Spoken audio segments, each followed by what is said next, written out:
Salut à tous, dernière vidéo de la saison, il y en aura d'autres là pour la Coupe du Monde et puis après à la reprise au mois d'août, après au mois de juillet ça fera une petite pause.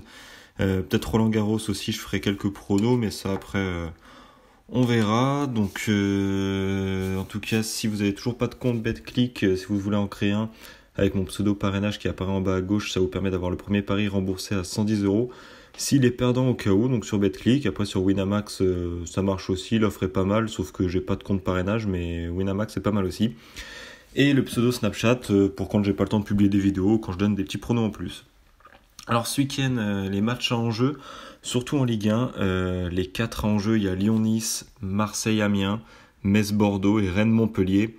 Le classement très serré pour la Champions League et l'Europa League. Monaco, Lyon et Marseille qui se tiennent en 3 points d'écart. Monaco 77 points, Lyon 75 et Marseille 74. Et ensuite entre Rennes, Nice et Bordeaux, Rennes 57, Nice 54 et Bordeaux 52 points et 7ème. Donc Nice pour l'instant ils sont barragistes pour l'Europa League. Alors Marseille-Amiens, je vais pas parier dessus, je vais pas donner de pronos. Là ils ont eu la défaite en Europa League 3-0, c'était pas mérité, je vais pas dire ça, mais disons qu'ils ont été moins réalistes, ils ont eu des gros ratés, Payet blessé en début de match, malgré une très très bonne entame de match des Marseillais. Voilà, donc là ça leur fait Payet absent sur blessure du coup pour le match contre Amiens, Rami et Mandanda qui sont suspendus. Match un peu piège avec une équipe d'Amiens, eux que ce soit la fin de saison, le début de saison ou quoi, ils jouent toujours leur jeu à fond. Et c'est une équipe qui défend bien, qui bouge bien. Et ça risque d'être un match piège, donc je préfère pas parier là-dessus. Pour les 3 autres matchs, en tout cas Lyon-Nice, Metz-Bordeaux et Rennes-Montpellier, je vais faire des bêtes là-dessus et je vais rajouter aussi un match qui a lieu en Espagne entre Malaga et Retafe. Donc il y aura 2 tickets. Pour demain, c'est pas beaucoup, mais bon, la dernière journée du championnat, il y a beaucoup d'équipes, quand il n'y a pas d'enjeu, qui jouent pas, donc il peut y avoir beaucoup de surprises sur d'autres matchs, comme le Real Madrid, Barcelone ou des matchs comme ça. Donc je préfère rester sur les matchs à enjeu où je suis sûr que les équipes vont se donner. Alors pour le premier combiné, donc celui-là c'est safe, grosse confiance là-dessus, code de 2,06, donc Metz-Bordeaux pour le premier match. Metz donc qui est lanterne rouge, qui est déjà relégué, ils n'ont plus rien à jouer, c'est fini là, sur 3 défaites consécutives, ils essayent même pas de sauver un peu l'honneur là sur la fin, terminé pour Metz. Bordeaux par contre 5 victoires en 6 matchs, et la seule défaite qu'ils ont eue c'était contre Paris, mais c'était pas mérité du tout, ils avaient vraiment fait un bon match, et Paris qui marque à un petit quart d'heure de la fin, un but, ils gagnent 1-0. Donc voilà, grosse forme pour Bordeaux. Comme je l'ai dit tout à l'heure, là qui est 7ème et qui peut jouer les barrages de l'Europa League en tout cas, à 2 points de Nice, en cas d'une défaite de Nice à Lyon. Donc un bon coup à jouer pour Bordeaux là, cote à 1,45. Et ça je vais le combiner avec Lyon-Nice justement. Alors Lyon, il y a Lopez qui est pas là, il y a Marcelo qui est pas là. Même si là on l'a vu la semaine dernière à Strasbourg, coaching de Genesio, toujours très performant quand il mène au score, il joue la défense, mais quand en défense il n'y a plus Marcelo et qu'il y a Diakabi et qu'il fait 3 erreurs défensives, 3 buts, clairement, même si à domicile il reste sur 4 victoires consécutives avec aucun but encaissé, ça va pas être le même match là, ils ont pas la même équipe, pas la même défense, et Nice de l'autre côté, ils ont marqué au moins un but lors de leurs 9 derniers matchs, donc je vois clairement pas Lyon tenir un clean sheet face à Nice. Donc j'ai hésité à mettre la victoire de Lyon. La victoire de Lyon, c'est à peu près la même cote, vers les 1,45 aussi. Mais je suis vraiment moins confiant pour la victoire de Lyon. Même si en tant que supporter lyonnais, j'espère de tout cœur que Lyon va gagner, mais je suis beaucoup moins confiant. Et les 2 équipes marquent, par contre, j'ai une grosse confiance là-dessus. La défense de Lyon affaiblie, Lopez qui est pas là au cache pour sauver les meubles. Avec Gorgelin et Diakabi, c'est un peu plus fébrile.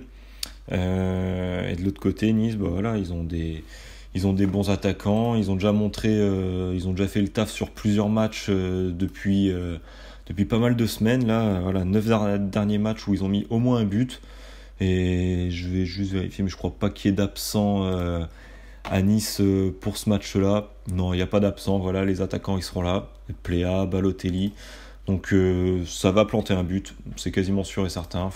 Je vois pas Lyon tenir en défense en tout cas. Donc voilà, Premier combi safe, grosse confiance là-dessus, 2,06.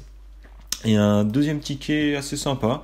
Bonne confiance quand même malgré la cote, hein, cote supérieure à 4.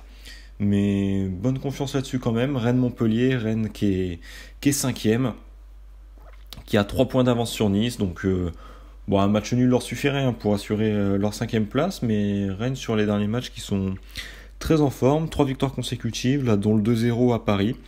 Montpellier de l'autre côté, c'est une très très bonne défense aussi.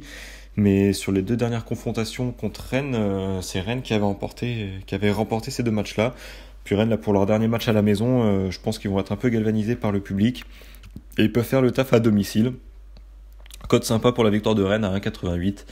Et ça, je vais le combiner avec le match justement en Espagne entre Malaga et Retafe. Malaga 20ème, donc dernier, qui est relégué.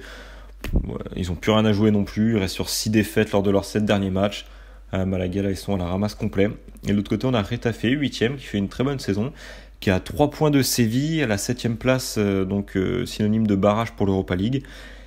Sauf que Retafe a un meilleur goal average que Séville. Donc si Séville venait à perdre leur match, je sais plus contre qui joue Séville. Séville, il joue contre Alaves. Mais Alaves, équipe en forme là, qui reste sur 5 victoires sur leurs 7 derniers matchs. Donc match un peu piège entre Séville et Alaves. J'ai préféré pas parier dessus. Vous pouvez essayer de miser Alaves ou nul. La cote sera sûrement sympa puisque la victoire d'Alaves est cotée à 6. Donc Alaves ou nul peut être sympa à jouer en fun, si jamais ça vous tente. Donc là voilà, je viens de le rajouter comme ça parce que c'était pas prévu. Et voilà, comme quoi la défaite de Séville est possible. Donc Retafe vont être motivés pour prendre cette 7ème place. Retafe reste sur 4 victoires sur leurs 6 derniers matchs.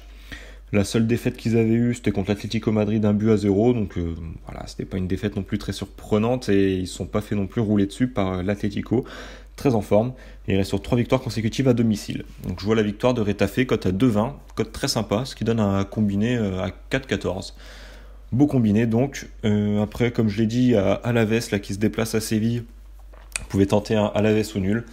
Même si Alaves a plus trop d'enjeux dans ce match, on va dire, puisque avec leur classement, ils n'ont plus grand chose à jouer. Ils sont 12e. Voilà, en milieu de tableau, ils n'ont rien d'autre à jouer, mais même avec ça, ils font des bons matchs ces dernières semaines. Donc, ils peuvent essayer de finir en force face à une équipe de Séville qui est pas très constante. Même si Séville là, reste sur 3 matchs sans défaite. Là, ils sont allés faire un match nul au Betis Séville lors du Classico, lors du derby sévillan. Mais Séville à domicile, là, qui reste sur 2 victoires consécutives. À voir s'ils vont tenir le coup face à cette équipe d'Alaves qui a fait de très très bons matchs ces derniers temps. Mais Alaves ou nul peut se tenter. Vraiment en fun, hein. Misez pas votre vie là-dessus. Vraiment en fun. Pour moi, entre Alaves ou nul et la victoire du FC Séville, c'est vraiment du 50-50. Ça va dépendre avec quelle envie Alaves va à Séville. Et puis pour dimanche, là tout de suite, en regardant un peu les matchs, il n'y a pas vraiment de matchs en jeu qui sortent du lot. Il y a un beau match en tout cas qui va se jouer en Italie, entre le Milan AC et la Fiorentina, et un autre match assez sympa entre la Lazio et l'Inter. Au niveau d'enjeu, il n'y en a pas tant que ça entre la Lazio et l'Inter, parce que la Lazio a 3 points d'avance sur l'Inter et un goal average largement supérieur à celui de l'Inter. Donc, il n'y aura pas trop d'enjeux, mais ça peut être un match sympa. Je ferai peut-être un snap là-dessus ce week-end, donc n'hésitez pas à m'ajouter sur Snapchat. Et après, entre l'AC Milan et la Fiorentina, un match un peu à enjeu quand même, dans le sens où la Fiorentina peut prendre la 7ème place de l'Atalanta pour les barrages. Donc à voir, j'analyserai ça un peu plus en détail demain, et puis je ferai peut-être un snap pour vous donner des pronos. Voilà, vidéo un petit peu longue pour 2 tickets seulement, désolé.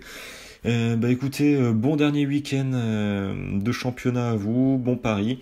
Et puis de toute façon, on se retrouvera pour la prochaine vidéo. Ça sera sûrement soit pour du tennis, pour ceux que ça tente de parier dessus, sur Roland Garros, ou sinon pour la Coupe du Monde qui arrive bientôt. Salut à tous.